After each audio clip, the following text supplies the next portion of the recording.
கற்றோருக்கு சென்ற இடமெல்லாம் சிறப்பு என்பது போல டொனால்ட் ட்ரம்ப் சென்ற இடமெல்லாம் மூக்குடைப்பு. மனிதர் பேசாமல் இருந்தால்தானே. கட்ட கடைசியாக ஸ்வீடனை அமெரிக்காவோடு இணைத்துவிடும் தீர்மானத்தில் இருக்கிறார் போல இருக்கிறது. இது என்ன அக்கப்போர் என்கிறீர்களா? வேறொன்றுமில்லை, சில விதிகளை திருத்தம் செய்ய வேண்டியிருக்கிறது அவருக்கு. எல்லாம் நோபல் பரிசு படுத்தும் பாடு. அந்த நோபல் பரிசு கமிட்டி ஸ்வீடன் தானே இருக்கிறது. போகிற போக்கை பார்த்தால் சமாதானத்திற்கு உண்டான நோபல் தனக்கு இல்லை என தீர்மானித்து விட்டார். திருத்தம் செய்த விதிகளை கொண்டாவது ஏதேனும் சாதிக்க முடிகிறதா என பார்க்க விரும்புகிறார் ட்ரம்ப். அந்த அளவிற்கு அவரை பாடாய் படுத்தி விட்டிருக்கிறார்கள். 2 மணி நேரத்திற்கு மேலாக பேசியும் புண்ணியம் இல்லை புடினிடம். மனிதர் கொஞ்சமும் அசைந்து கொடுக்கவில்லை.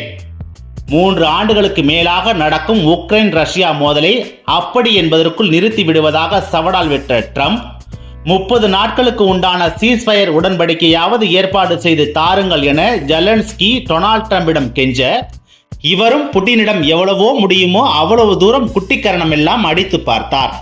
அசரவில்லை, அசைந்தும் கொடுக்கவில்லை என்கிறார்கள். ட்ரம்ப் தான் இந்த சமாதான பேச்சுவார்த்தையில் இருந்து விலகிக் கொள்வதாக அறிவித்திருக்கிறார். ஒட்டுமொத்தமாக இந்த போரினால் யாருக்கு லாபம் என்று பார்த்தால் சந்தேகமில்லாமல் அது விளாடிமிர் புட்டினுக்கு தான் என்கிறார்கள். குறைந்தது 20 லட்சம் கோடி ரூபாய் பார்த்துவிட்டு இருப்பார் என அதிர வைக்கிறார்கள். இன்னமும் 4 ஆண்டுகளுக்கு அவர் தாக்கு பிடிக்க கூடும். ஆனால் ஒட்டுமொத்த ஐரோப்பிய ஒன்றியமும் அடுத்த 2 ஆண்டுகளுக்கு தாக்கு பிடிப்பது கடினம் என்கிறார்கள் விஷயம் அறிந்த வட்டாரங்களில். ஜோ பைடன் இருந்தவரை தினம் தினம் சேதாரம் மாஸ்கோவிற்கு என்றார்களே, அத்தனையும் பொய்யா கோபால் என்றால் ஆமாம், அது அப்படிதான். டொனால்ட் ட்ரம்ப் வந்த பிறகு சண்டை நடக்கவில்லை என்றில்லை, அது பாட்டுக்கு அது நடைபெற்றுதான் வந்திருக்கிறது. கடந்த வாரத்தில் தான் 3 நாட்கள் இடைநிறுத்தம் செய்திருந்தார்கள். அதனை 30 நாட்களுக்கு மாற்றி தருமாறு ஜெலன்ஸ்கி ஒற்றை காலில் நிற்கிறார். ட்ரம்ப் கரடியாக கத்தி பார்த்தார். பப்பு வேகவில்லை மாஸ்கோவில். சரி, ட்ரம்பிற்கு ஏன் இத்தனை ஆர்வம் இதில்? இருக்காதா பின்னே? சுளையாய் $500 பில்லியன் ஒப்பந்தத்தில் உக்ரைனை குனிய வைத்து இருக்கிறாரே. ஐரோப்பிய ஒன்றிய நாடுகளின் உணவு கூடை என்றால் அது உக்ரைன் தான். ஆனால் அவர்களே இன்று பஞ்சத்தில் மாட்டும் நிலைமை வந்துவிடும் போலிருக்கிறது. ட்ரம்ப் வேண்டிய மட்டும் தன் பங்கிற்கு வழித்து எடுத்து விட்டார். அதனால் விலகப் போவதாக அறிவித்து விட்டார்.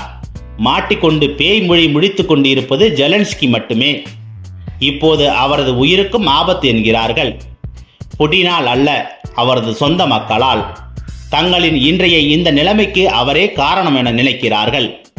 இதனை தற்சமயம் நன்கு உணர்ந்து கொண்டுள்ள ஜெலன்ஸ்கி கட்ட கடைசியாக வந்த கதவை தட்டி நிற்கும் இடம் நம்மவரிடத்தில்தான் என்கிறார்கள். ஏற்கனவே உதவி செய்ய சென்ற சமயத்தில் அசட்டையாக இருந்ததை நினைத்து நித்தம் வருந்துவதாக சொல்லும் ஜெலன்ஸ்கி இம்முறை எப்படியாவது தக்க வைத்துக் கொள்கிறேன், சரி செய்து தாருங்கள் என வந்து நிற்கிறார். அநேகமாக நம்மவர்கள் இதை மீண்டும் கையில் எடுக்கக்கூடும் என மிரண்ட டொனால்ட் ட்ரம்ப் பின்வாங்கி இருப்பதாக அவதானிக்கிறார்கள் உலக அரசியல் பார்வையாளர்கள். இது அவர்களின் கவனத்தை ஈர்த்திருப்பதற்கு காரணம் முக்கோண வல்லரசு அரசியல். அமெரிக்கா, ரஷ்யா மற்றும் சீனா இதில் சம்பந்தப்பட்டிருப்பதால் இந்திய நகர்வுகளை மிக உன்னிப்பாக கவனிக்க ஆரம்பித்திருக்கிறார்கள். எல்லாம் சரி, அமெரிக்கா ரஷ்யா ஓகே, அது என்ன சீனா என்பவர்களுக்கு உக்ரைன் சீனா உறவு குறித்து முழுமையாக தெரிந்திருக்கவில்லை என்றுதான் சொல்ல வேண்டும்.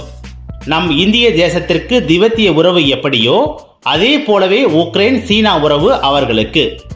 கடந்த கால சோவியத் ஒன்றியத்தின் ஒரு பகுதியாக இருந்த உக்ரைன் இன்று தனி நாளாக இருக்கலாம்.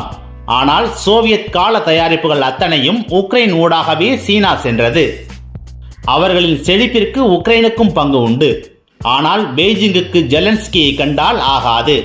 மற்றபடி உக்ரைனிய குக்கிராமங்கள் வரைக்கும் சைனா டவுன் உண்டு. இவையெல்லாம் சேர்த்து இந்த உலக அரசியலை சுவாரஸ்யப்படுத்திக் கொண்டிருக்கின்றன.